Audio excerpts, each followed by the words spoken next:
Pendant des années, les plus grandes banques du monde ont manipulé un taux qui impactait quasiment tout. Ton crédit IMO, le prêt de ta boîte, le taux d'épargne de ta banque. On ne parle pas d'un petit bug ou d'un oubli comptable. Là, on parle de milliers de milliards de dollars complètement faussés. Et pourtant, presque personne n'en parle. Bienvenue dans le scandale du Libor. C'est une arnaque planétaire avec des traders en costard, des mails qui font froid dans le dos et des conséquences énormes sur l'économie mondiale.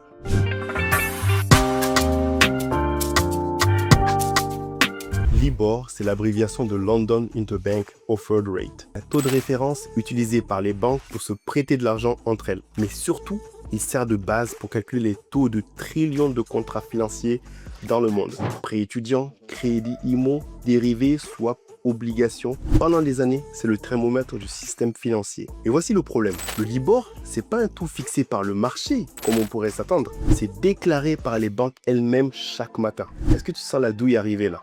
Chaque matin, les plus grandes banques, Barclays, UBS, Deutsche Bank, JP Morgan, devaient dire à la Banque d'Angleterre à quel taux elles étaient prêtes à prêter. Et au lieu de dire la vérité, certains traders se mettaient d'accord entre eux. Et baisse un petit peu ton taux aujourd'hui, j'ai une position à protéger. Des mails du style « Hey frère, t'es le roi si tu me files un Libor à 3,38 aujourd'hui. Je te paye une bouteille. Pas de souci mec, on s'arrange. » Bref, personne ne vérifiait. Pourquoi? Tout simplement parce que tout le monde y gagnait, comme d'habitude. Les banques paraissaient plus solides, les traders faisaient des fortunes et les clients n'y voyaient que du feu. Derrière ce scandale, un des cerveaux s'appelle Tom Hayes, ex-trader chez UBS et Citigroup, diagnostiqué Asperger, obsessionnel, brillant et un petit peu cynique. Il ne voulait pas juste gagner de l'argent, il voulait maîtriser le système. Il expliquait à ses collègues comment bouger le Libor pour aider ses positions sur les produits dérivés. Quand il est tombé, il a dit « Tout le monde le faisait, pourquoi moi seulement ?» Et c'est vrai, des centaines de traders ont profité du système. Mais il a été le premier à aller en prison, 11 ans de peine. Un symbole, un fusible. En 2012, une enquête éclate. Barclays est la première à avouer. Puis UBS, RBS, Deutsche Bank, JP Morgan, des dizaines de milliards d'amendes, des dirigeants licenciés, quelques procès. Mais le plus choquant dans tout ça, c'est qu'aucune banque majeure n'a vraiment disparu. Et le système, et continue comme s'il n'y avait rien du tout. En fait, ce scandale, il avait révélé vraiment une vérité brutale. La finance mondiale repose parfois sur la confiance, mais pas sur la transparence. Tu te dis sûrement, ok, mais avec ce vieux scandale, moi, qu'est-ce que je peux en tirer en tant qu'investisseur? Voici 3 leçons pour toi à retenir. La première, c'est ne fais jamais confiance aveuglément aux institutions. Ce sont des systèmes humains, comme pour tout, avec des intérêts et parfois des failles. Même les plus gros peuvent te mentir, même les plus régulés peuvent tricher, c'est la preuve.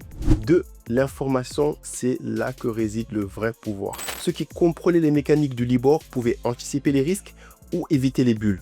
Renseigne-toi sur ce que tu investis et ne sois pas juste passif. En 3, la transparence et la diversification sont toujours tes alliés, à tout moment.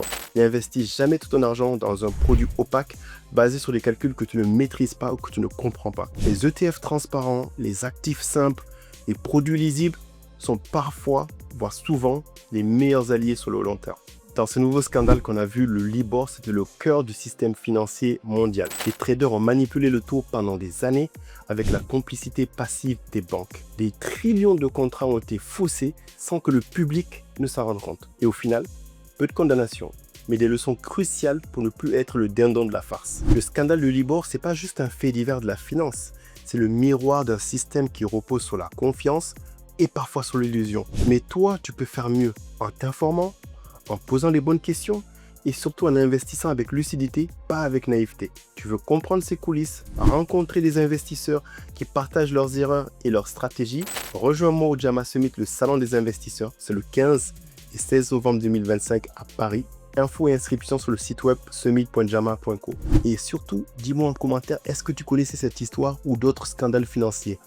Est-ce que toi aussi tu as déjà mis ton argent dans un produit un petit peu trop flou? Abonne-toi pour avoir des contenus plus clairs sur l'investissement, la stratégie et la face cachée de la finance. À très bientôt et comme je dis toujours, tout le monde peut devenir un investisseur.